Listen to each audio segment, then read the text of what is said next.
Alors, donc on va commencer le webinaire. Je pense qu'à mon avis, beaucoup de personnes vont encore se connecter au fur et à mesure. Donc, on va le lancer doucement, au moins comme ça, toutes les personnes qui sont connectées pourront, qui sont bien à l'heure, pourront débuter le webinaire.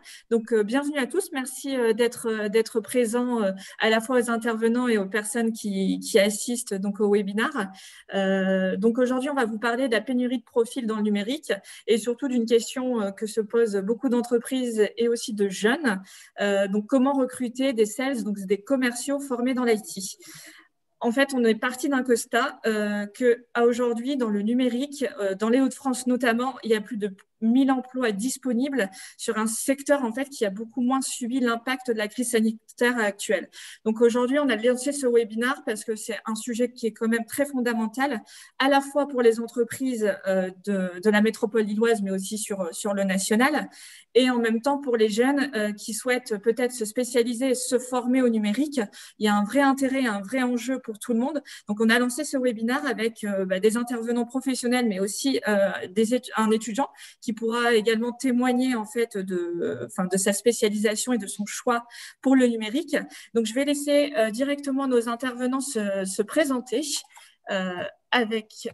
Alors, Anthony, je te laisse la parole et moi, je me présenterai juste après. Oui, bonjour, bonjour tout le monde. Donc, ravi de participer à ce webinaire.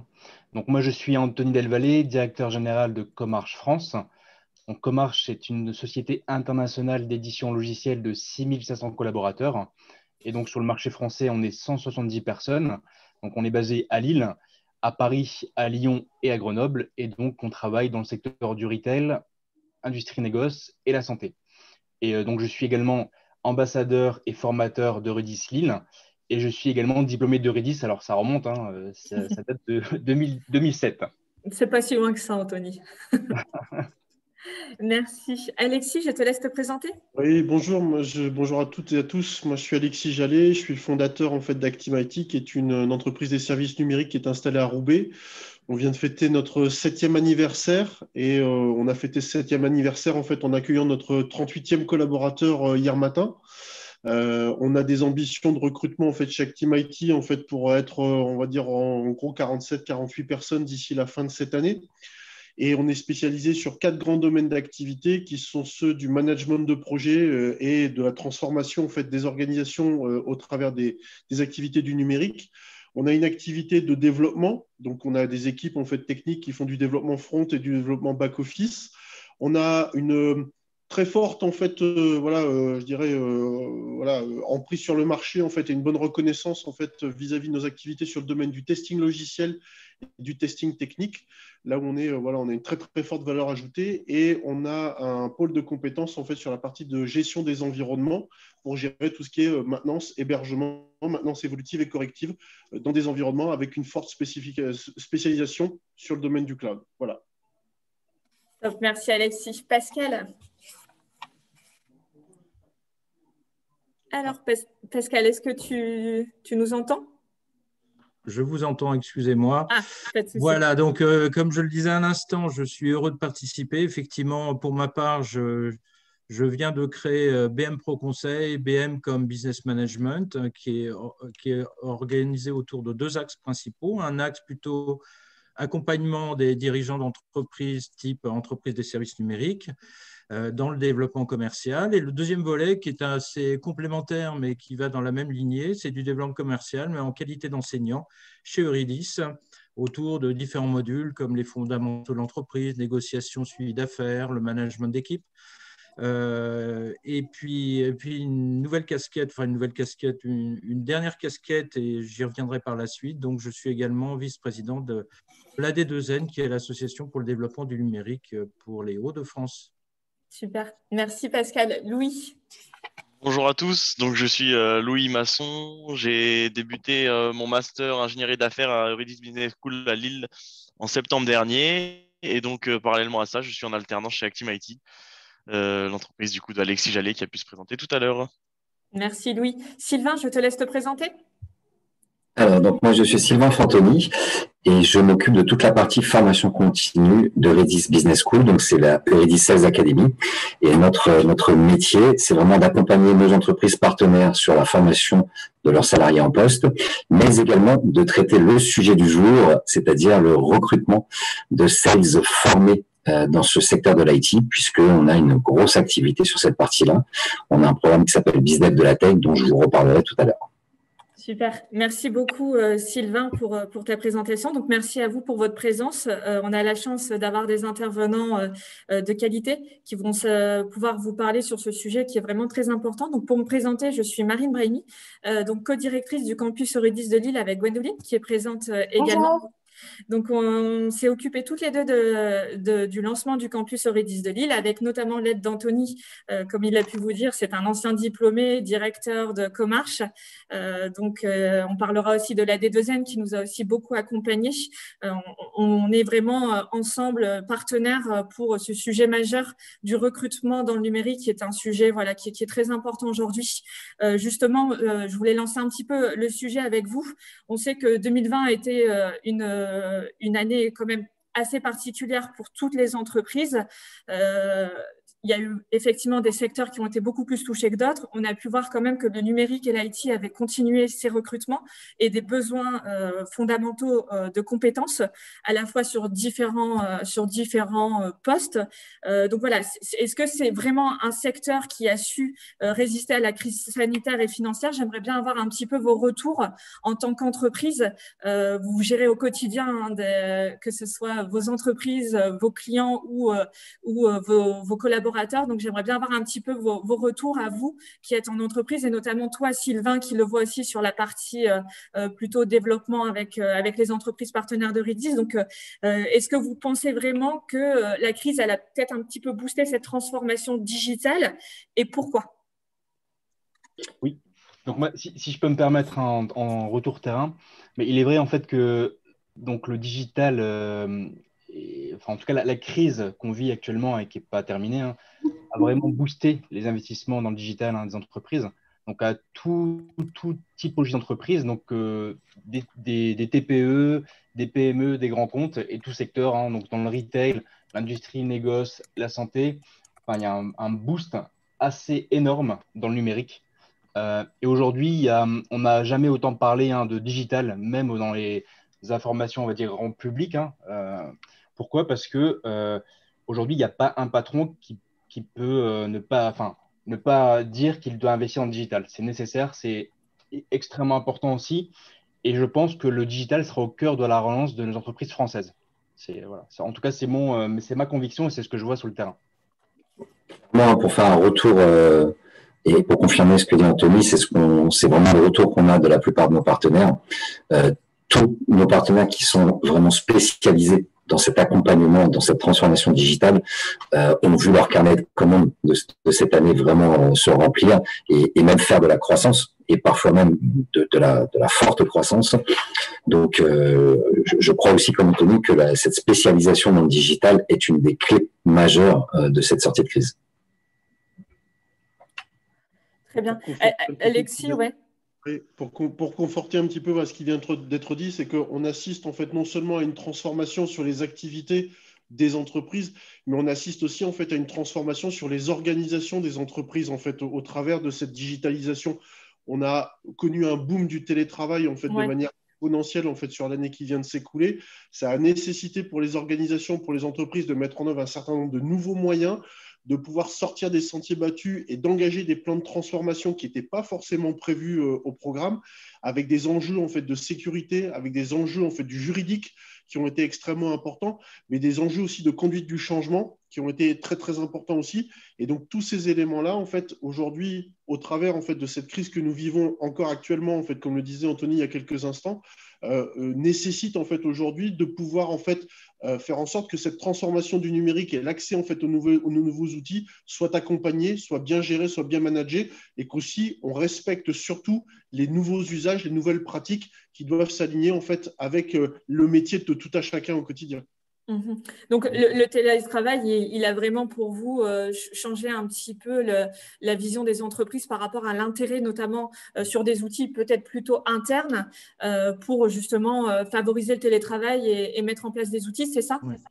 Je dirais que le télétravail, pour moi, n'est plus une option. C'est vraiment partie intégrante de l'organisation des entreprises, comme le précisait à l'instant Alexis, ce qui nécessite une organisation pas uniquement technique, mais également une organisation en termes de management, de coaching. Enfin, voilà, il faut vraiment intégrer le distanciel dans l'organisation même des entreprises avec tout ce que ça comporte. Donc toi, Pascal, en tant que parce que tu conseilles et tu accompagnes des entreprises donc dans la transformation digitale, est-ce que tu as eu plus de demandes pendant justement cette crise par rapport à l'accompagnement des collaborateurs en télétravail ou sur le management en général? Oui, pour aller même encore plus loin, il se trouve qu'à partir de mars 2020, on a travaillé là avec l'Association de développement du numérique, la D2N, sur justement des webinars d'échange et de partage pour justement essayer de faire face par rapport à ce constat et à l'échelle de l'ensemble des adhérents de la D2N. Donc, je confirme qu'effectivement, les choses ont été accélérées et effectivement, les différentes transformations se sont également accélérées avec le digital qui est un point d'orgue et un incontournable par rapport à l'ensemble des entreprises, quels que soient les secteurs. D'accord, dans tous les secteurs. Et Alexis, Anthony, vous qui êtes sur aussi des sujets un peu différents, comment ça s'est passé pour vous au niveau des commandes de vos clients? Est-ce que vous avez vu des changements, des commandes différentes? Est-ce que vous avez vu des secteurs qui vous ont approché, que vous n'aviez peut-être pas référencé auparavant? Comment ça s'est passé pour vous depuis justement depuis un an? Comment vous avez vu au niveau de votre carnet de commandes en fait cette transformation digitale évoluer? Très clairement, hein, donc pour Comarch, mais aussi c'est valable hein, pour l'ensemble des sociétés dans le numérique, on souffre effectivement d'une pénurie de ressources qui est assez importante.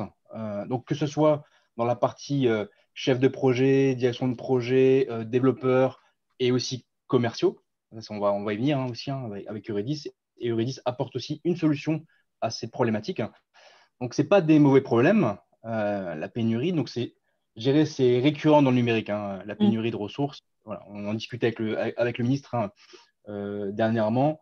Il y a des choses à faire. Il faut aussi changer l'image du numérique hein, auprès du grand public et des jeunes. Ça, c'est extrêmement important. D'accord. Par contre, c'est un métier historiquement qui est en pénurie depuis des années. Et en fait, la pénurie, malheureusement, elle va s'accélérer parce que l'accélération digitale, en rapport à la crise, je pense que là, on a dans le digital, hein, en tout cas, moi, les voyants sont vraiment tous au vert. Ça va accélérer cette transformation-là et je pense que là, on a de la croissance à minima pendant les 10 prochaines années. Parce qu'il y a beaucoup de travail. Et malheureusement, en France, au niveau des différents secteurs, alors toute taille, hein, vraiment, hein, c'est PME, grands comptes, ETI, dans tous les secteurs, hein, la santé, l'industrie, le négoce et le retail, on est très, très en retard. Il faut accélérer la transformation, c'est extrêmement important. D'accord. Donc, selon toi, Anthony, toutes les entreprises du numérique sont touchées par cette pénurie. Pascal, est-ce que tu peux peut-être nous parler de la D2N et peut-être du constat des adhérents sur ce sujet? Tout à fait. Alors déjà, en quelques mots, la présentation de la D2N, donc Association pour le développement du numérique, c'est une association qui est toute jeune, hein, puisqu'elle a été créée en 1984. Aujourd'hui, c'est plus de 40 adhérents.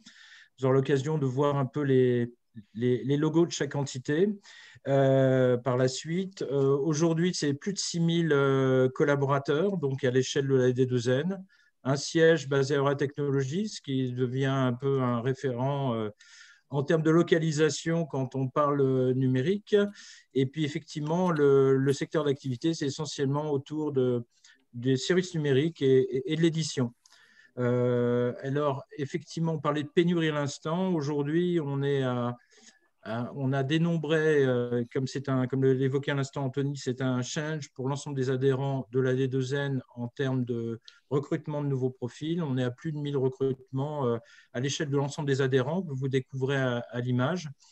Donc, vous pourrez constater que c'est tout type d'entreprise en termes de taille. Ça peut être des entités régionales de groupes, ça peut être des sociétés qui sont pleinement régionales, de différentes tailles, ce qui fait la richesse de l'association et ce qui fait, entre guillemets, la pérennité de l'association. Alors, l'association a besoin, enfin, en termes de représentativité, elle ne fonctionne pas, hein, je dirais, retourner sur elle-même. Au contraire, elle a une volonté d'ouverture. Hein, le rayonnement est un des critères de notre vision au sein de la D2N. Et aujourd'hui, vous pouvez constater qu'aujourd'hui, on adresse à la fois les pouvoirs publics, notamment la région.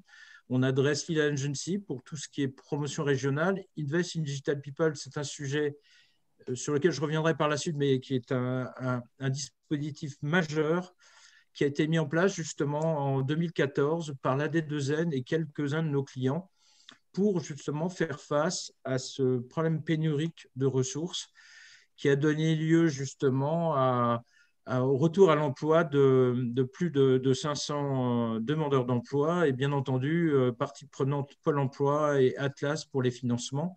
Donc ça, c'est un sujet qui, plutôt que subir une situation, il a fallu unir nos forces et puis derrière, donc, mettre en place un dispositif avec la co-organisation et la co-validation de nos différents clients.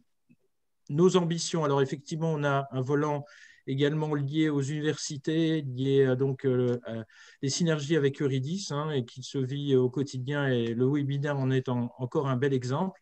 Les ambitions de la D2N, c'est promouvoir la filière numérique et bien sûr attirer les nouveaux talents, qui est un des enjeux principaux. Et effectivement, pour l'image de la filière numérique, on a un gros travail et on a besoin justement de fédérer l'ensemble des acteurs de l'écosystème pour justement transformer les mentalités, la vision que tout à chacun a du numérique, puisque les métiers que vous imaginez ne sont plus du tout les métiers qui existent réellement et qui répondent à beaucoup de critères et qui font en sorte que cette filière est de plus en plus attractive. Justement, Anthony, quelle est la solution pour que vos entreprises puissent recruter des profils adaptés à votre secteur ? Alors, la solution, bien évidemment, il y a une solution, je dirais, la plus simple, mais qui est pour moi pas vraiment une solution, c'est de recruter, de débaucher des personnes en poste. Aujourd'hui, il y a vraiment une pénurie importante. Donc, dans le numérique, tout le monde a. Il n'y a pas de chômage, tout le monde est au travail sur des postes stratégiques. Et donc, l'autre solution, c'est effectivement de pouvoir adresser le problème et de pouvoir trouver des réponses par nous-mêmes. Donc, c'est ce qu'on fait avec l'association AD2N, notamment IDP, où on forme des chômeurs longue durée au métier du numérique. Donc, il y a une reconversion plutôt sur la partie développement d'applications, notamment. Et sur la partie, là où il y a aussi beaucoup de choses à faire, sur la partie business. Former, parce que il faut bien comprendre, sur la partie, on va dire, ingénieur d'affaires dans les hautes technologies, il faut bien comprendre qu'on a une responsabilité très importante et on ne peut pas raconter n'importe quoi. Donc, il nous faut des personnes spécialisées qui savent parfaitement de quoi ils parlent. Et en ça, aussi, donc moi, j'ai œuvré et on a fait vraiment un partenariat stratégique avec l'AD2N, avec Euridis Lille. On a œuvré ensemble pour que Euridis réponde. En tout cas, vienne à Lille. Donc, le campus est ouvert depuis le mois de septembre, donc il est tout récent. Et pourquoi nous, on était convaincus que ça allait cartonner, et ça cartonne, parce que ça répond à un vrai besoin du marché. Un vrai besoin du marché. Et Euridis, c'est une école aujourd'hui qui répond à ce besoin-là et qui est unique sur l'écosystème, en tout cas français. Alors justement, la formation des jeunes dans le numérique, c'est un enjeu essentiel, c'est bien ce que tu dis. Donc, pour vous présenter un petit peu Euridis, donc nous, on est une école de commerce. On est vraiment ciblé sur la vente B2B dans le domaine des hautes technologies. Donc, ça nous fait vraiment deux spécialisations. On est sur plus de 30 ans d'existence. On a été, pour la petite histoire, créé à Roubaix par 2 ingénieurs d'affaires qui étaient donc chez Atos. On est aujourd'hui sur plusieurs villes en France. Donc, on a Paris, Lyon, Lille, Toulouse, Aix, Nantes et Bordeaux. Et on a également un campus 100% à distance. On est sur plus de 1500 étudiants formés chaque année. Marine, si tu peux, voilà. Au niveau des formations, on a des parcours de formation 100% en alternance, donc une solution qui peut répondre à la fois aux étudiants qui cherchent de l'expérience, mais également aux entreprises qui cherchent donc des commerciaux. On est sur plusieurs diplômes, 2 BTS donc, qui sont issus du ministère donc, de l'enseignement supérieur, le BTS NDRC, le BTS TC, et on a également 3 titres inscrits au RNCP, donc un bachelor vente et négociation donc en B2B, un bachelor marketing digital et un master ingénieur d'affaires. Alors, chez Euridis, on recrute nos étudiants sur concours. On fonctionne un petit peu comme un cabinet de recrutement. On va vraiment déceler le potentiel des candidats. Lors de l'entretien de motivation, on va du coup mesurer leur côté relationnel, leur curiosité, bien sûr, donc évidemment la motivation. Et au niveau des tests écrits, on va aussi vérifier donc leur niveau de culture générale et leur niveau rédactionnel qui est très important également dans le métier de commercial. Donc, chez Euridis, vos commerciaux en alternance ont l'avantage d'avoir une formation vraiment spécialisée sur la vente B2B. Des modules aussi concernant l'IT, donc ils ont 1/3 de la formation dédiée au vernis technique. Le but, en fait, c'est d'en faire des commerciaux hautement qualifiés sur la partie donc, des hautes technologies, avec vraiment une connaissance de leur écosystème au niveau du vocabulaire. Ce sont des commerciaux qui vont comprendre et connaître les produits, les solutions, les prestations qu'ils vont vendre par la suite. Et une autre force d'Euridis, c'est nos intervenants. Nos intervenants sont des professionnels, ce qui permet en fait d'avoir des jeunes formés, d'avoir des retours, vraiment quelque chose de très concret et de très réel pour les étudiants, pour les préparer au marché du travail. Alors, l'alternance, pourquoi choisir pour vos entreprises? Parce que c'est une solution. C'est une solution, comme disait Anthony, de recruter vos commerciaux, mais c'est aussi en fait la possibilité de les avoir 3 semaines par mois dans votre entreprise, puisqu'on est sur un rythme, donc 1 semaine école, 3 semaines entreprise. Vous avez des aides exceptionnelles de l'État de 8 000 €. Et bien sûr, en apprentissage, vous avez 0% de charge. Donc ça, ce sont vraiment des avantages pour vous pouvoir prendre des jeunes en alternance. Et alors, chez Euridis, on fonctionne, comme je vous disais, comme un cabinet de recrutement où vraiment on va déceler avec vous vos besoins, vos critères pour pouvoir sélectionner 6 à 7 candidats et vous les présenter lors d'un job dating. Donc, vraiment, sur une demi-journée, vous pouvez rencontrer plusieurs candidats que vous pouvez ensuite sélectionner. Donc, vous pouvez en sélectionner 1 ou 2 pour les revoir et ensuite valider votre recrutement. Donc, vraiment, Euridis vous accompagne aussi dans le recrutement de vos alternants. Super, merci Gwendoline. Donc effectivement, on a la partie alternance, mais Euridis, c'est pas que la partie alternance. On a aussi en fait une offre à 360 degrés, comme on expliquait. Donc il y a une vraie pénurie de profils à aujourd'hui. Soit les entreprises doivent débaucher, et je sais pour en avoir discuté avec Anthony que ça coûte très cher et que ça prend beaucoup de temps. Donc on offre effectivement cette solution de l'alternance. On reviendra là-dessus par la suite. Mais on a aussi d'autres solutions en fait qui s'adaptent complètement aux besoins des entreprises pour avoir peut-être des profils formés plus rapidement en CDI. Sylvain, est-ce que tu peux nous présenter un petit peu toute la partie BizDev de la tech que propose Euridis? Bien sûr. Alors, pour faire un petit scan rapide et reprendre ce que tu viens de dire, Marine, parce que c'est très important, effectivement, Euridis se positionne pas que comme une école vis-à-vis de ses partenaires, mais vraiment pour le coup comme un vrai partenaire sur le business. et notre capacité d'interaction avec l'ensemble de nos clients et partenaires, c'est vraiment évidemment de dérouler toute l'offre formation, alternance, programme grande école, etc. Donc là, on va pouvoir accompagner les équipes existantes sur énormément de tâches et puis surtout développer du business, parce que la spécificité, pour en redire un mot quand même, du bachelor et du master de Redis, c'est que ce sont des alternants qui produisent de la valeur. C'est une caractéristique très forte de notre école et de la formation qu'on leur donne. C'est vraiment pas juste une phase d'apprentissage et de transfert de compétences de l'entreprise vers le jeune. Il y a évidemment cette phase qui est essentielle, mais il y a un retour sur investissement qui est extrêmement rapide, avec des jeunes qui, dans une immense majorité des cas, signent des contrats et créent vraiment de la valeur ajoutée. Alors, les autres offres qu'on a également pour accompagner nos partenaires, c'est de pouvoir les aider à fidéliser leurs salariés en leur proposant un executive MBA. Donc, un executive MBA, c'est la possibilité d'obtenir le master ingénieur d'affaires de Redis tout en restant en poste. Donc, on vient 2 jours par mois pendant une période de 10 à 12 mois et on est diplômé de Redis et surtout, on a mis à jour ses compétences, puisque l'intérêt, c'est de fidéliser via MBA, mais c'est également il y a un effet qui se coule pour l'entreprise, puisque le deuxième effet, c'est que le salarié devient plus performant et plus productif. Le sujet qui nous intéresse le plus aujourd'hui par rapport à la thématique, c'est qu'effectivement, depuis quelques mois maintenant, presque 1 an, on a lancé un nouveau programme qui s'appelle BizDev de la Tech. Donc, c'est un programme qui a pour vocation justement de répondre à cette pénurie de profils et d'aider les gens, puisque Anthony l'a très bien dit, le monde se digitalise et la plupart des métiers de demain sont dans cet environnement digital. Donc, nous, on accompagne les gens qui avaient déjà eu un parcours professionnel. Et je vous laisse imaginer à quel point, dans cette période Covid, c'est un sujet extrêmement important. On a énormément de métiers qui ont extrêmement souffert. On pense tous évidemment à la restauration par exemple, mais il y a également toutes les ventes en boutique qui ont vraiment été durement frappées par cette crise.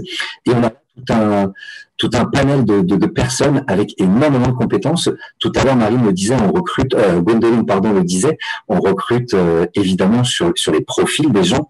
Et pour BizDev de la Tech, on a été encore un cran plus loin puisqu'on leur fait faire un test très connu qui s'appelle Assess First et qui va nous permettre de mesurer leurs soft skills.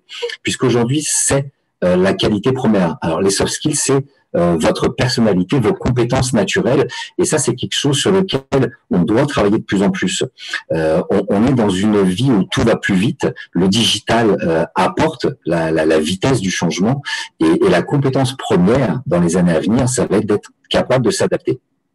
Non pas d'avoir une expertise sur tel ou tel sujet, mais au contraire d'être capable de changer d'expertise, de faire évoluer ses expertises. Et ça, c'est ce qu'on mesure dans BizDev de la Tech. Une fois qu'on a choisi des gens qui ont vraiment un profil adapté, on va leur faire une formation bootcamp. Donc, un bootcamp, c'est vraiment quelque chose de très intense. Et d'ailleurs, c'est la réflexion que nous font tous les participants. À la fin, c'est waouh, c'était vraiment un bootcamp, c'était vraiment, vraiment très intense. C'est 4 semaines pour leur donner toutes les compétences attendues en 2021. Aujourd'hui, un sales, c'est plus seulement quelqu'un qui va savoir communiquer avec son client, c'est plus seulement quelqu'un qui va savoir poser les bonnes questions. Ça, ce sont évidemment des compétences clés, mais il y a tout un tas justement de compétences digitales à associer à ça. Aujourd'hui, un bon commercial doit être capable d'avoir aussi des actions un peu proches du marketing, d'être capable de faire des ciblages avec des outils, d'être capable d'automatiser une partie de ses tâches. Et on parlait du digital, comment vendre le digital si dans ces pratiques on n'a pas adhéré au digital et qu'on n'a pas justement permis à ces outils de démultiplier notre productivité et de faire changer le métier. Moi, c'est le message que je passe le plus souvent, à la fois envers les candidats et à la fois envers nos entreprises partenaires, c'est de dire que le métier a complètement changé. L'image qu'on a du commercial n'est plus du tout la réalité de ce métier. Ça fait 26 ans moi que je pratique ce métier. J'ai été dans des environnements très intenses en termes de commerce et je peux vous garantir, pour avoir été chef des ventes à l'époque, que le critère de recrutement, il était quasi unique. C'était le courage, la résistance, le courage, la résistance, et c'était vraiment ça qu'on valorisait en premier. Aujourd'hui, c'est vraiment l'intelligence qui va primer, c'est vraiment la capacité à comprendre, à découvrir de nouveaux environnements chez ses clients et à être capable d'apporter de la valeur chez le client. Donc, fut un temps, on avait besoin de gens qui avaient une vraie capacité d'énergie, d'argumentation. Aujourd'hui, on a besoin de gens qui vont être beaucoup plus proches d'une dynamique proche de la médecine. D'ailleurs, c'est pas un mantra qu'on répète tout le temps. Un bon commercial doit être le médecin du business de ses clients. On vient pour analyser avec le client, faire un diagnostic avec lui, lui proposer des solutions et tout ça dans une dynamique de partenariat. Donc on est très très loin de l'imagerie du commerce et c'est d'ailleurs comme ça qu'on arrive à former des gens qui ont envie de venir dans ce métier. La bonne nouvelle pour Anthony, pour Alexis, pour Pascal, en tant que dirigeant d'entreprise, c'est qu'il y a une vraie appétence. Il y a une pénurie parce que les gens ne connaissent pas. En fait, c'est ça notre vrai problème sur notre secteur. C'est que les gens imaginent tout de suite quelque chose de très compliqué. Les gens imaginent de l'informatique, donc se disent, moi je suis pas informaticien, donc ce sujet ne me concerne pas. Alors qu'on n'est pas du tout là-dedans. On est dans les usages. Pour la petite histoire, même dans le code, puisque pour ceux qui ne savent pas, dans le digital, il y a une grosse partie de coding, de codage. On est même en train de parler de plus en plus de no-code. Donc même les développeurs de demain, peut-être n'auront plus besoin de maîtriser le code. C'est dire à quel point le commercial n'a pas du tout besoin d'avoir de compétences techniques particulières. Il a besoin d'avoir envie et d'avoir cet engagement fort vis-à-vis de ses futurs clients, de venir pour les aider. Et ça, c'est quand même une très, très belle évolution de notre métier qui fait qu'on peut faire venir maintenant dans ce métier tout type de profil. Et c'est, je crois, Eurydice en est la preuve au quotidien. Les eurydiциens ne se ressemblent pas. On a vraiment des profils extrêmement différents. On a des gens qui viennent du technique, on a des gens qui viennent du commerce, on a des gens qui viennent de la finance, on a des gens qui viennent de la com, on a des gens qui viennent de la chimie, de la biologie. Il y a quasiment pas de limite au panel. Et on a les évidemment très extravertis qui ressemblent à ce qu'on imagine être un commercial. Et on a aussi énormément de gens qui sont dans une dynamique tout autre et on n'a pas besoin d'être cette presque caricature du commercial pour venir dans ce métier et pour venir vraiment y prendre énormément de plaisir et être dans une aventure permanente puisque le digital ça change. Enfin, en 3 ans, on a déjà quasiment tout réinventé. Donc, on ne peut pas se lasser. C'est ça la promesse que je crois que peuvent faire les employeurs de ce secteur. C'est que si vous venez dans ce secteur-là, on ne va pas s'ennuyer et on peut le faire pendant de très nombreuses années en renouvelant sans cesse l'activité. Effectivement, c'est vrai que ce qu'on dit souvent du numérique et du digital, c'est que les métiers de demain n'existent pas encore et que les technologies sont tellement changeantes qu'effectivement, c'est un secteur où on ne peut pas s'ennuyer. Alors, donc, merci beaucoup pour cet échange, hein, Sylvain, Gwendoline. Donc, on a plusieurs solutions chez Eurydice qui répondent à la pénurie de profils et la problématique qu'ont les entreprises au quotidien. Moi, pour vous parler un petit peu de l'expérience, quand on a ouvert avec Gwendoline le campus de Lille, on s'est dit, on est en ouverture de campus, il y a le Covid, il y a la crise, est-ce que ça va aller au niveau des entreprises? Et on a eu en fait un accueil lillois impressionnant des entreprises qui avaient enfin en fait une école qui soit qui propose des étudiants spécialisés sur vraiment le métier de business développeur ou ingénieur d'affaires comme on l'appelle. Et je me souviens, Alexis, on avait discuté, tu es un des premiers que j'avais eu au téléphone et tu m'avais dit, moi je t'appelle, j'ai entendu qu'Eurydice arrivait sur l'île, grâce à Anthony, bien entendu. Et je me souviens que tu m'avais dit, ça fait 2 fois que je recrute des sales plutôt en CDI, mais qui sont peut-être un peu trop formatés par rapport à leurs anciennes entreprises. Ça m'a pris du temps de les débaucher, ça m'a pris du temps de les former à mon entreprise, à mon métier. À aujourd'hui, tu m'avais dit, je vais tenter l'alternance parce que je me dis que je pars sur un jeune qui est, on va dire, un peu neutre, un peu vierge, si je peux me permettre, qui n'a pas forcément l'expérience de l'IT, mais par contre qui a envie d'apprendre et ça m'intéresse de pouvoir prendre un jeune et de le former par rapport à Team IT. Est-ce que tu peux m'en parler un petit peu, cette démarche justement d'alternance? Ouais, cette démarche autour de l'alternance. Alors, moi, déjà, je suis un produit de l'alternance. Voilà, j'ai fait tout mon cursus en fait universitaire, je l'ai fait en alternance et je crois énormément en fait au bienfait de ce modèle qui a pour ambition en fait de pouvoir préparer en fait les apprenants en fait à pouvoir entrer sur le marché du travail en étant déjà plutôt bien armés en fait par rapport à ça. Ça, c'est une première conviction. La deuxième conviction, tu l'as très bien redit, Marine, c'est qu'on a eu nous des expériences malheureuses en fait chez Actimity. Où on a voulu en fait intégrer des personnes en fait qui avaient une certaine forme de seniorité, une certaine forme d'expertise Et en fait, moi, je me suis retrouvé paumé en fait, dans cette histoire-là parce que c'était en rupture avec mes propres valeurs. Je ne savais pas comment adresser les choses en fait, au quotidien. Et j'avais besoin en fait, de pouvoir prendre du recul en fait, et travailler en fait, le step by step, en fait, voilà, travailler une certaine forme de progressivité en fait, par rapport à ça.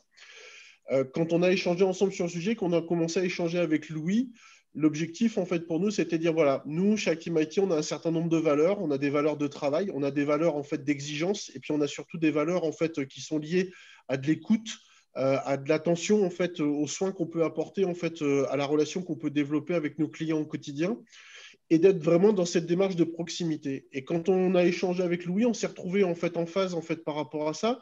Et donc, l'alternance, en fait, aujourd'hui, nous a permis, en fait, d'intégrer quelqu'un dans cette optique de préparer, en fait, le futur, d'une part, et puis aussi de contribuer au développement de notre projet commercial dans cette logique, en fait, du step by step, où aujourd'hui, en fait, on a l'opportunité régulièrement de tourner un petit peu les curseurs pour ajuster un petit peu, en fait, la perspective qu'on va donner. Je l'ai vécu en fait aujourd'hui. Moi, j'apprends encore des choses en fait au travers de la relation qu'on a développée avec Louis et de la relation en fait qui s'est développée avec Eurydice. Où aujourd'hui, moi-même en tant que chef d'entreprise, ça me permet de prendre du recul et de me projeter en fait dans le futur pour justement en fait avoir une démarche qui sera peut-être un petit peu plus pertinente par rapport à la manière dont on va gérer en fait le domaine du commerce qui aujourd'hui n'existait pas dans l'entreprise. En fait, voilà, on a fait des tentatives, elles ont toutes été vaines, et donc du coup, ça a été des échecs. Et donc, je suis assez fier de dire aujourd'hui que le domaine commerce en fait d'Actimity s'est structuré grâce à l'arrivée de Louis. Super, c'est un bon Justement, retour. tu as, tu as accueilli Alexis, donc Louis, depuis quelques mois maintenant, hein, qui est en master sur le campus Eurydice de Lille. Louis, est-ce que tu peux nous expliquer un petit peu ton parcours et la raison pour laquelle tu as souhaité te spécialiser pour ton master, s'il te plaît? Ouais, donc moi à la base j'ai un parcours assez original. Je viens plus de l'ingénierie mécanique à la base. Ensuite j'ai fait une licence, donc pas dans la région, hein, mais j'étais vers Metz, une licence plus typée vers le commerce. Et moi depuis petit, hein, j'ai toujours été passionné par l'innovation, par les nouvelles technologies, par le digital. Et donc j'ai voulu allier cette partie commerciale dans laquelle je m'épanouissais vraiment avec une de mes passions. J'ai fait mes recherches et c'est comme ça que je suis tombé sur Eurydice sur Internet. Ensuite, je suis allé aux portes ouvertes à Paris, du coup, sur le campus de Paris, parce que le campus de Lille n'était pas encore ouvert. Et je me suis renseigné un peu sur quel campus allait naître, et j'ai vu que celui de Lille allait naître, et donc j'en ai profité. J'ai été super bien accueilli par Marine et par toi-même, Gwendoline, lors du concours, et ça m'a vraiment plu. Donc j'ai tout de suite adhéré en fait à cette idée, et voilà, je me suis lancé dans ce projet. Donc là, aujourd'hui, voilà, je suis chez Actimity. Ça me fait vraiment plaisir. Je sais que j'aurai beaucoup d'opportunités à continuer à grandir dans cette entreprise. Et voilà, donc mon parcours en quelques lignes, c'est ça, voilà. Et justement, il y a beaucoup de jeunes aujourd'hui qui suivent ce webinaire. Est-ce que tu peux leur expliquer un petit peu tes missions, ton métier, ton quotidien en tant qu'alternant d'ingénieur d'affaires? Yep. Donc, du coup, en tant qu'ingénieur d'affaires, donc, j'évolue dans une ESN, comme a pu l'expliquer tout à l'heure Alexis. J'ai beaucoup de missions très polyvalentes, mais je reste assez quand même spécialisé, hein, sur la verticale. Je peux vous dire quelques tâches que je peux avoir. Principalement aussi, il y a des tâches de prospection. Donc là, par exemple, de la prospection pure. Donc, on va prospecter des ETI, des PME pour aller voir s'ils ont des projets digitaux, mais dans n'importe quel secteur. Donc ça, c'est vraiment quelque chose d'intéressant. Beaucoup de contacts. Il y a aussi une tâche qui est plus en interne. Donc là, je travaille avec les équipes techniques en interne pour pouvoir répondre à des appels d'offres publics. Donc là, c'est un travail de foisonnement un peu plus dense. Donc là, il y a aussi de la communication avec les différents collaborateurs qui sont plus techniques. Il y a une grosse mission de la part d'une ESN, c'est le placement des collaborateurs dans des missions chez des grands comptes. Donc là, moi, j'ai des interlocuteurs assez importants dans des grands noms de la région pour pouvoir placer les collaborateurs chez eux pour des missions.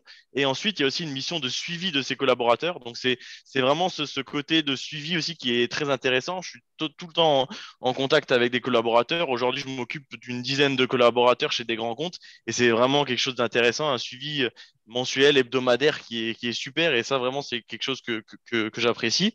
Euh, Comment on définit avec Alexis mon poste aujourd'hui? C'est un peu un chef d'orchestre. Ça, il me le répète tous les jours. C'est vraiment se positionner en tant que chef d'orchestre dans l'entreprise. Donc, récupérer les infos des parties qui sont plus techniques pour pouvoir monter les dossiers et suivre aussi toutes les lignes stratégiques qui sont définies par Alexis et par moi-même. Aujourd'hui, toutes les semaines, je fais partie de la stratégie de l'entreprise, comme a pu le dire Alexis, sur la partie commerciale. Donc, toutes les semaines, on a des rapports, des business reviews pour voir comment on va axer du coup la partie commerciale de l'entreprise au jour le jour. Voilà.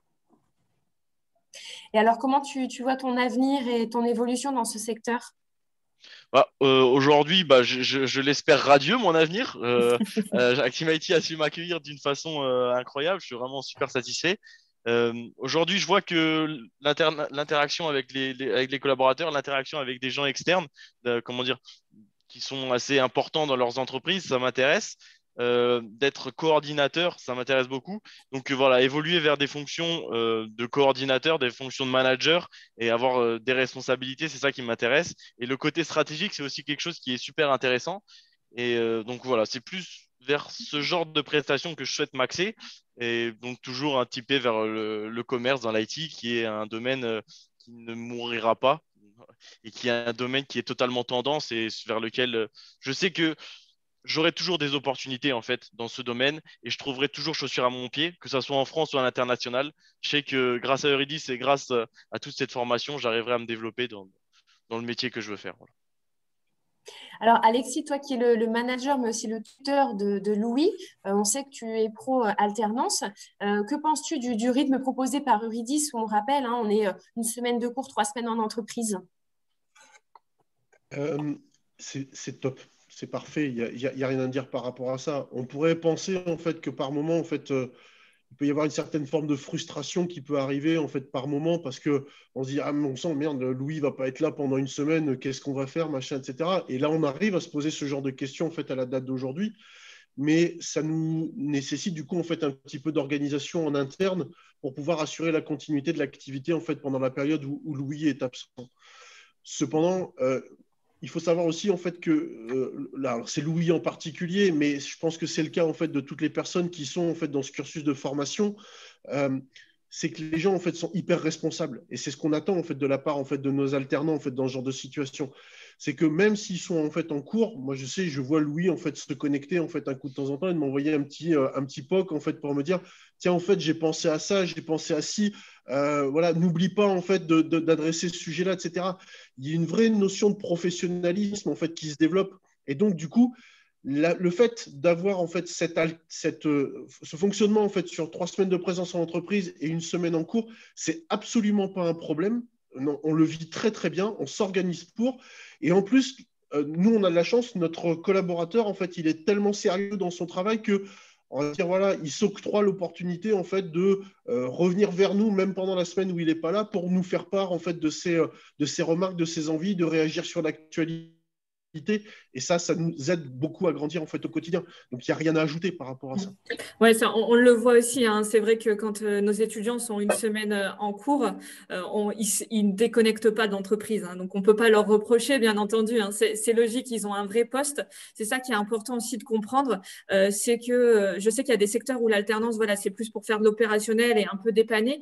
Là, sur le métier de business developer, l'alternance, c'est un poste à part entière. Ça répond à un vrai besoin dans une entreprise. Bien souvent, nos alternants ont des postes très stratégiques alors qu'ils sont étudiants avec des responsabilités. Ils gèrent voilà, leur portefeuille client, on ne va pas se le cacher. Ils peuvent être en autonomie, vraiment en binôme, peu importe. Et ils ont déjà ce sens de la responsabilité. Ça, c'est vraiment important. Et justement, toi, Anthony, qui est passé par l'alternance en tant qu'ancien d'Eurydice, à aujourd'hui, voilà, qu'est-ce que c'est ton retour? Quel est ton retour sur l'alternance? Et chez Comarch, est-ce que tu prévois justement d'embaucher en alternance plutôt de la partie commerciale? Ouais, donc, juste pour revenir un peu sur mon parcours rapidement. Donc moi, j'ai un bagage scientifique. Moi, j'ai toujours aimé les mathématiques, donc j'ai un bac S. Après, effectivement, il y a différents profils chez Eurydice. C'est important parce qu'il faut s'ouvrir aussi au digital et c'est aussi en ça que c'est important de faire beaucoup de pédagogie sur le numérique et le digital. Il ne faut pas que les étudiants aient peur de ça. C'est extrêmement important. Bon, moi, j'ai un parcours en fait de développement d'applications après mon bac S. Mais tous ceux de ma promo de Terminal S allaient vers des études de médecine. Et donc, moi, j'ai voulu faire de l'informatique. Bon, parce que, voilà, encore une fois, c'était en lien avec ma passion pour les mathématiques. Et bon, le développement d'applications, c'était pas forcément. Moi, j'étais pas mauvais, hein, mais c'était pas forcément là-dessus où je me projetais. Moi, je voulais avoir des bases solides techniques. Et après, donc, effectivement, j'ai entamé la formation Euridis. Alors, il faut savoir que si on prend mon parcours, moi, je viens vraiment du pur développement d'applications. Donc, quand donc, j'ai fait mon alternance chez Prodware, donc 3 semaines en entreprise, 1 semaine de cours. Donc, les 3 semaines en entreprise m'ont permis vraiment d'apprendre le métier de terrain. Et c'est extrêmement important puisque il faut savoir que la première année, moi, j'ai fait de la téléprospection. Donc, j'ai appris à appeler, à prendre des rendez-vous, ce que je ne savais pas faire avant, hein. Donc, j'ai appris ça sur le terrain, par le biais de mon entreprise. Donc, 3 semaines, ça permet effectivement de pouvoir vraiment créer de la valeur pour l'entreprise. Et moi, j'ai créé de la valeur aussi à l'époque pour Prodware, et ce que est en train de faire aussi Louis, hein, puisque la deuxième année, en fait, ils m'ont donné en responsabilité une agence à gérer. Donc, une petite agence, hein, mais j'étais étudiant. Donc, voilà. Ça permet aussi, tout ça pour dire aussi qu'on peut avoir très rapidement des responsabilités. Faut être travailleur, bien évidemment, mais voilà, Euridis donne aussi des clés pour avoir cette mentalité-là, c'est important. Et ce qui est important, c'est 1 semaine de cours. Alors moi, j'ai appris, enfin moi, je dois tout à Euridis, hein, c'est pour ça que je parle aussi en passionné. Je suis chez Comarch, je suis directeur général de Comarch aujourd'hui grâce à la formation Euridis, vraiment.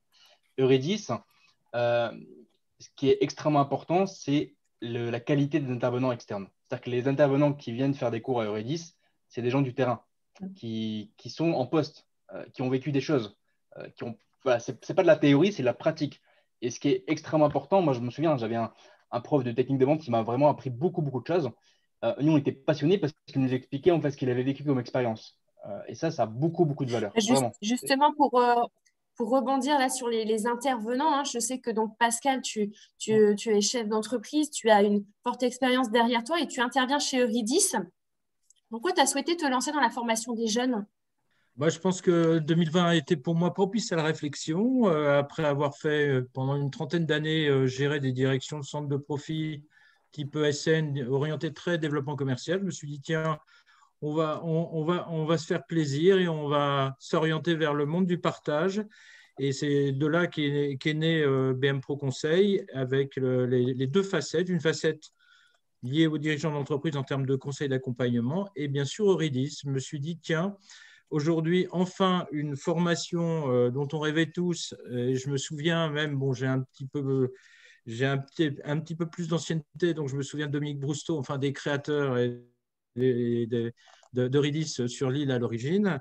Effectivement, c'est un besoin et je suis ravi en fait que l'île ait enfin ouvert ses portes. Et donc, j'ai saisi l'opportunité, je me suis invité pour justement mettre à profit en fait mon expérience et partager un nouveau challenge pour moi et qui était plus qu'exaltant. Hein, c'est qu'aujourd'hui, en fait, à la fois, j'ai une réponse à un besoin dont je rêvais là, ces nombreuses années de direction commerciale. Derrière, il se trouve que, comme l'évoquait Sylvain, aujourd'hui, le modèle commercial en termes de développement a beaucoup évolué. Et je peux en parler en connaissance de cause. Entre la prospection que je fais depuis une trentaine d'années et ce qui est vécu aujourd'hui, il n'y a plus rien à voir. La finalité reste la même.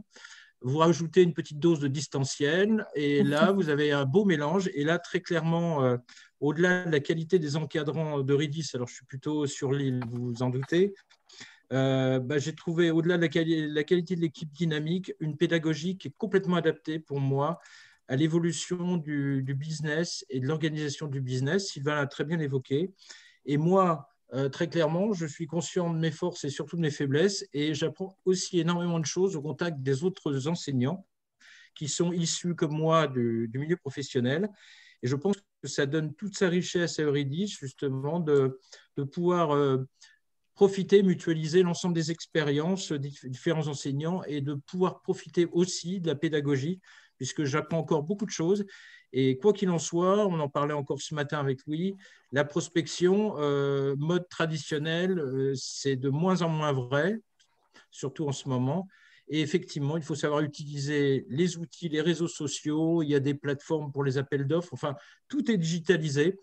Et donc, il faut absolument s'adapter. Il faut que nos futurs business développeurs, ce qui est le cas dans le cadre du cursus Eurydice, soient préformés, accompagnés. Et je dirais, pour moi qui ai un tempérament plutôt positif, le distanciel a aussi ce mérite, c'est aussi d'adapter en fait le cursus par rapport à des contraintes. Et il est clair que coacher des étudiants en distanciel, c'est comme coacher, manager en distanciel au sein des entreprises.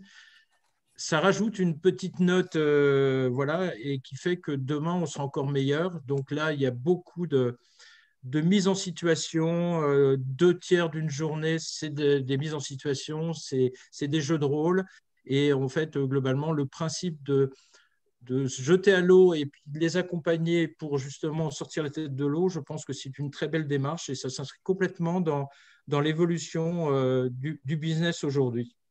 Oui, Voilà. complètement. C'est vrai que c'est pas évident, hein, Pascal, de faire toutes ces interventions en distanciel. Et c'est vrai qu'on mise beaucoup sur la pratique, que ce soit sur BizDev de la Tech, le bootcamp, comme expliquait Sylvain tout à l'heure, ou voilà la formation en alternance, c'est beaucoup de pratique. Et c'est vrai que les intervenants ont dû aussi s'adapter au distanciel. Et juste un petit mot, si tu me permets, Marie, Oui, pour rebondir sur ce que vient de dire Pascal, sur l'adéquation justement des programmes d'Eurydice par rapport à la réalité du terrain. Il y a une anecdote qui est assez frappante, c'est qu'on a mis en place des évaluations par bloc, et donc on a une des premières évaluations qui est évidemment sur la prospection, puisque c'est le sujet majeur d'un jeune eurydicien. Exactement, c'est toujours l'étape numéro 1. Et donc, ils sont dans des entreprises qui fonctionnent comme elles fonctionnent, et ils ont en cours chez Eurydice une vision vraiment de tout ce qu'on peut faire actuellement avec les outils digitaux. Et lors de la soutenance, lors de la présentation de cette évaluation, on invite les tuteurs. Et vraiment, le retour qu'on a quasiment tout le temps, c'est on va reprendre une grande partie des préconisations du dossier de notre jeune pour les mettre en œuvre dans notre entreprise. C'est quand même rarissime.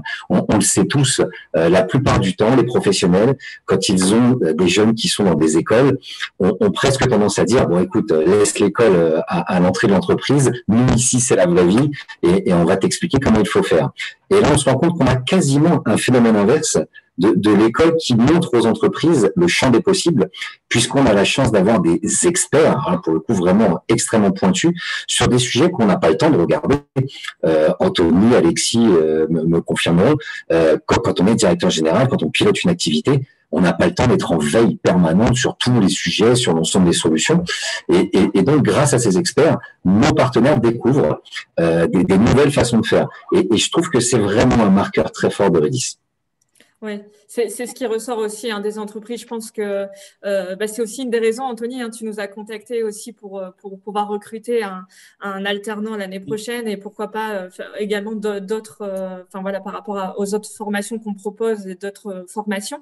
Donc voilà, je pense que tu as aussi aujourd'hui ce besoin d'avoir du renfort avec des jeunes sur des sujets voilà, un peu complémentaires par rapport à tes commerciaux qui sont déjà en place. C'est ça. Et comme je disais, les 3 semaines en entreprise permettent vraiment que l'étudiant puisse créer de la valeur en entreprise. Donc ça, c'est extrêmement important. Et aussi, on est vraiment sur du cas par cas. C'est-à-dire que moi, j'ai donné la fiche à Marine et Gwendoline de la recherche de l'étudiant que je cherche, qui a le profil Comarch.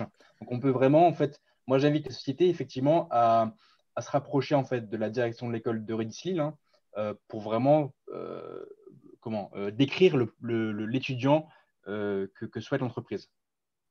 Complètement. Ça, c'est voilà, c'est ce qu'on disait. Sur mesure, c'est ça qui est important. C'est sur mesure, effectivement. Comme on disait, en fait, on a différentes solutions, que ce soit de l'alternance ou même avec BizDev de la Tech, avec le bootcamp ou la formation continue qu'on va ouvrir sur Lille. Il faut savoir qu'aujourd'hui, c'est sûr que Paris est notre plus gros campus. C'est vraiment le gros campus Eurydice où toutes les formations sont lancées. On va lancer toutes ces formations-là plutôt professionnelles qui vont cibler, alors un peu moins des étudiants, comme expliquait Sylvain, mais mais des profils qui sont déjà en poste, qui viennent peut-être de la tech, qui viennent d'autres secteurs et qui maintenant se rendent compte de l'intérêt en fait du métier de business développeur, qui répond. Nous, on a la chance d'être à côté d'Eura Technologies, qui est un véritable incubateur de start-up. Donc Euridis, on prévoit, donc voilà, ça c'est la petite annonce, mais on prévoit d'installer nos locaux chez Eura Technologies, parce qu'on va encore grossir. L'année prochaine, on prévoit 14 promos, avec notamment l'intégration de la formation continue qui est menée par Sylvain. Pourquoi pas aussi lancer les bootcamps sur l'île, qui répondent à tous les besoins en fait, des startups qu'on peut trouver à Eura Technologies ou sur toute la métropole. Donc voilà, ça c'est des choses qu'on va mettre en place.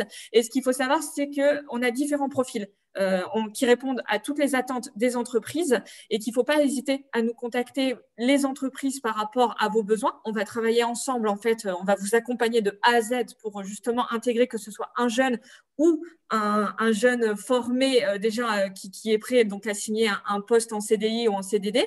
Donc voilà, on va avoir toutes ces solutions-là et c'est hyper important. Il faut savoir que Euridis va se développer énormément sur tout le national. On a déjà 7 campus, on a Bordeaux qui va ouvrir, on a Montpellier qui va ouvrir.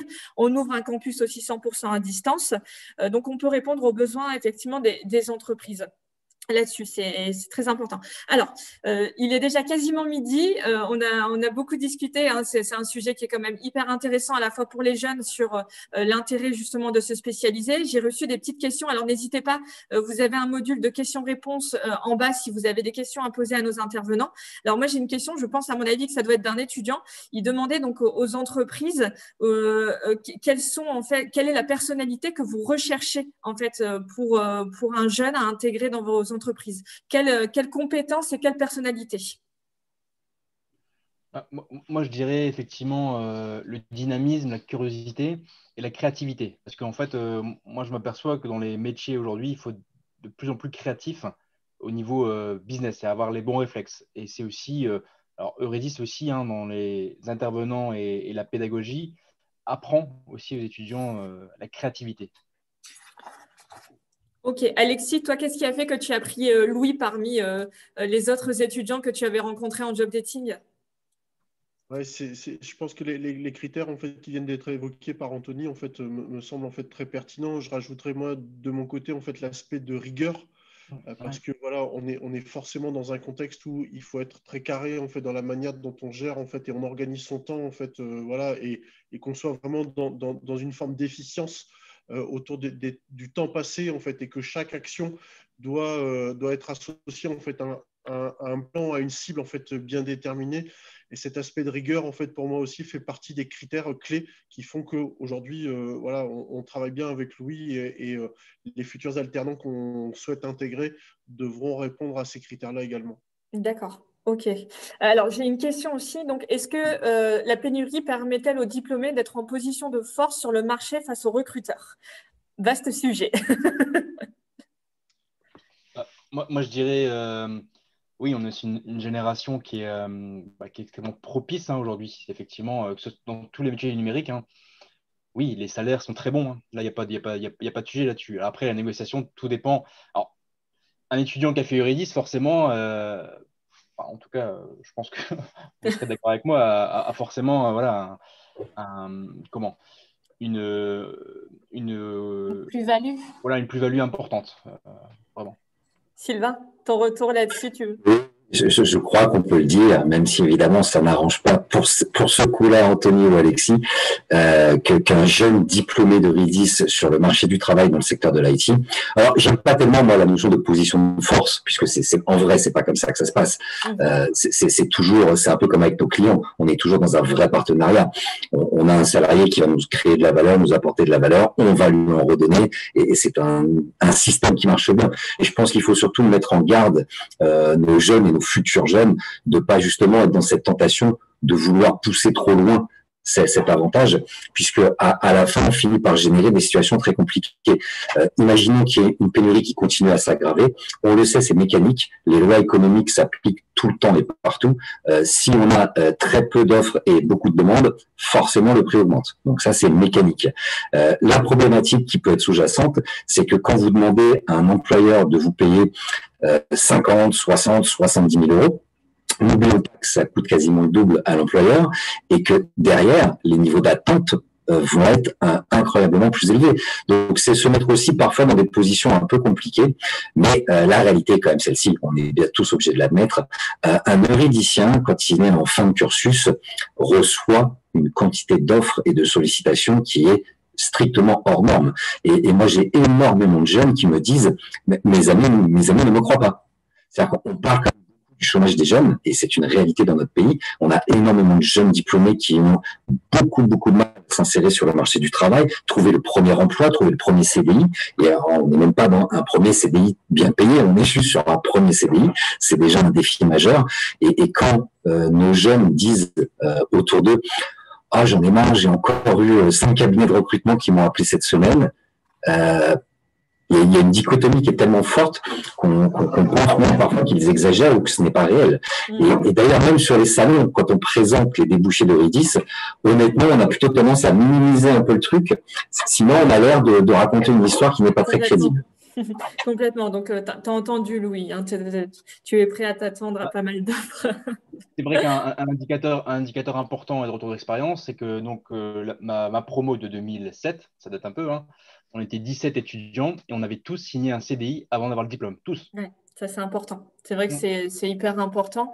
Alors, j'ai une question aussi. Qu'est-ce qui pourrait freiner le recrutement d'un profil atypique pour un poste d'alternant en ingénieur d'affaires? Est-ce que vous pensez que si on a un profil un peu atypique, donc à mon avis, ça doit être une personne qui vient pas forcément du commerce ou de la vente, est-ce que vous pensez qu'elle a toutes ses chances quand on a un parcours un peu différent pour justement trouver sa place dans le secteur de l'ingénierie d'affaires?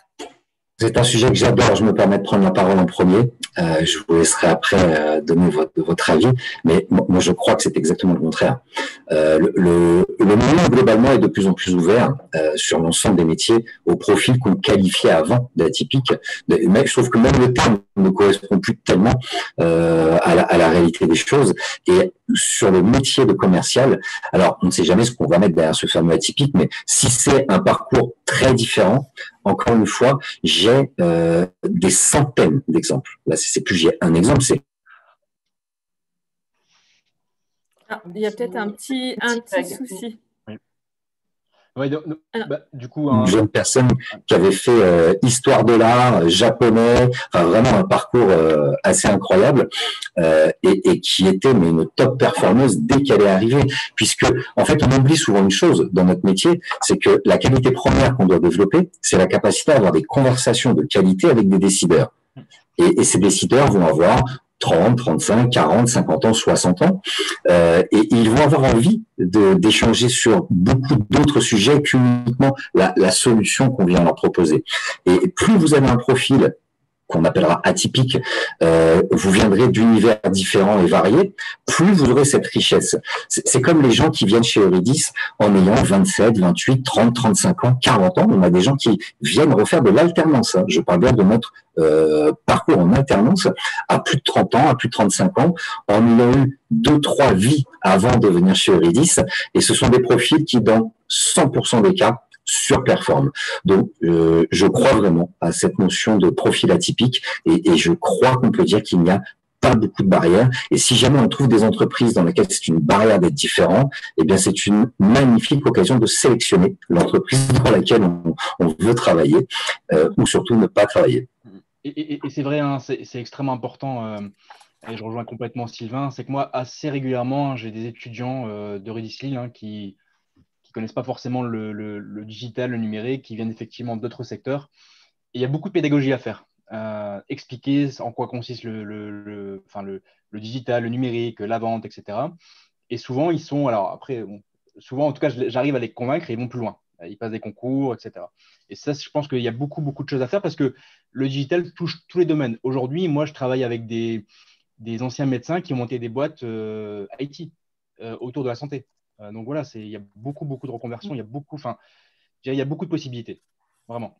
Oui, c'est sûr, en effet. Donc, c'est ce qu'on disait, hein, ça ouvre à beaucoup de profils assez différents. Et ce n'est pas parce qu'on vient d'un secteur différent qu'on ne peut pas devenir ingénieur d'affaires dans les hautes technologies. Ça, il faut le savoir. Bon, en tout cas, oui, vas-y, Alexis. Juste une petite chose hein, par rapport à la personne qui a posé cette question. Chez Actim-IT, on a un tiers de nos collaborateurs qui sont issus d'une reconversion professionnelle. Voilà, donc aujourd'hui, en fait, la manager de l'équipe test en fait, d'Actim-IT, en fait, c'est une personne qui était conseillère principale d'éducation en, fait, en lycée il y a encore 5 ans. On a des développeurs en fait, qui sont des anciens personnes qui ont évolué dans le BTP en fait, pendant quelques années. On a des gens en fait, qui ont fait une licence, en fait, Jean-Sylvain, pour reprendre ce que tu disais il y a quelques minutes. En fait, voilà, on a quelqu'un qui a une licence de japonais en fait, dans nos effectifs et qui est développeur en fait, aujourd'hui. Voilà, donc on a vraiment des profils en fait, alors, atypiques, mais très riches, parce que justement, en fait, avec une personnalité qui fait la différence aujourd'hui. Ouais.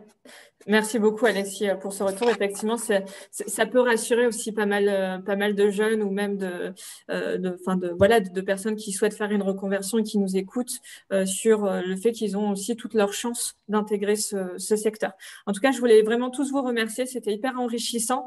Je sais que le numérique, c'est un sujet quotidien. Hein. On le voit de toute façon. Ça fait des années qu'on parle du numérique, de la transformation digitale. C'est hyper important pour toutes les entreprises. Notamment sur l'île, on en discutait, on a la chance d'avoir énormément d'entreprises qui soient spécialisées dans le numérique. On a aussi donc la MEL qui pousse beaucoup à la formation des jeunes sur le numérique. On a pas mal d'incubateurs de start-up qui permettent à des entrepreneurs qui ont l'idée, qui ont l'innovation d'être accompagnés. On a beaucoup d'entreprises de SN, d'éditeurs de logiciels, donc c'est sûr qu'on a un vivier d'entreprises très, très important sur l'île dans le numérique, c'est hyper important. Donc c'était un super échange. Le sujet est très important, que ce soit pour les jeunes qui se posent la question de leur avenir et de la spécialisation, que ce soit pour les entreprises qui sont face à la difficulté de recruter. Donc voilà, c'est sûr que c'était important de faire cet échange. Je vous remercie à tous pour la qualité de vos présentations et puis de vos témoignages un petit peu sur chacun votre situation actuelle. Donc peut-être un petit mot pour la fin. Anthony, en tant qu'ambassadeur de Lille, je voulais bien avoir un petit mot de la fin de ta part. Donc effectivement, Eurydice Lille répond à un besoin réel. Donc les 3 composants, hein, c'est les étudiants, donc je vois qu'il y en a beaucoup, les entreprises, mais aussi les formateurs. Ce qu'il faut savoir, c'est qu'Eurydice, c'est vraiment une école premium, je dirais, voilà, qui est différenciante des autres écoles de commerce, c'est-à-dire qu'on est spécialisé à la fin. On apprend un métier aussi sur le terrain. Et c'est aussi du gagnant-gagnant, à la fois pour les étudiants, parce qu'ils sont dans des promos de pas plus de 20 étudiants, donc on fait du suivi one-to-one, c'est extrêmement important d'avoir ce suivi-là au niveau des étudiants. Aussi, pour l'entreprise qui accueille l'étudiant, c'est un ROI, on parlait de retour sur investissement, et c'est important, avec aussi, en plus des aides exceptionnelles qui ont été effectivement mises en place par l'État pour les alternants. Le ROI, il est vraiment, moi je l'ai vécu, je sais combien et après c'est le jeu, hein, c'est vraiment du gagnant-gagnant. Je sais combien je coûtais et je sais combien je rapportais, mais j'ai appris un métier. Donc moi, je ne regrette vraiment rien. Donc, et aussi la qualité des intervenants qui est aussi un composant aussi très, très important. Donc moi, l'avenir, en fait, pour Eurydice, en général, et Eurydice Lille, est radieux parce que ça répond et voilà, on le voit, hein, l'école est très, très dynamique. Et donc voilà, j'invite aussi les jeunes qui nous écoutent à prendre vraiment connaissance d'Eurydice et de ne pas avoir peur du numérique. Ça, c'est extrêmement important. Super, merci beaucoup.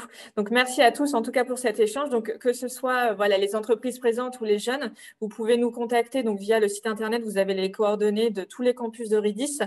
Pour rappel, on est vraiment présent dans toute la France. Je sais que des entreprises aussi ont des antennes un peu partout. On peut répondre à cette demande à la fois d'alternants, mais aussi par rapport au BizDev de la tech, de personnes formées très rapidement aux nouvelles technologies, aux nouvelles techniques de vente. On peut répondre à tous les besoins besoins sur toute la France. Donc ça, c'est hyper important. Donc n'hésitez pas à rentrer en contact avec nous. On est là aussi pour conseiller les jeunes, les accompagner, et on est là aussi pour accompagner les entreprises dans leurs besoins de recrutement. Donc merci à tous. Je vais clôturer un petit peu ce webinaire. On a dépassé un petit peu, donc voilà. Et au plaisir. En tout cas, merci à tous les intervenants, merci à tous ceux qui ont écouté, et au plaisir de pouvoir rééchanger sur d'autres sujets, toujours sur le numérique. Hein. N'oubliez pas, on est spécialisé sur le numérique. Donc, au plaisir d'échanger une prochaine fois avec vous tous. Merci. Merci à tous. À bientôt. Au revoir. Bonne soirée.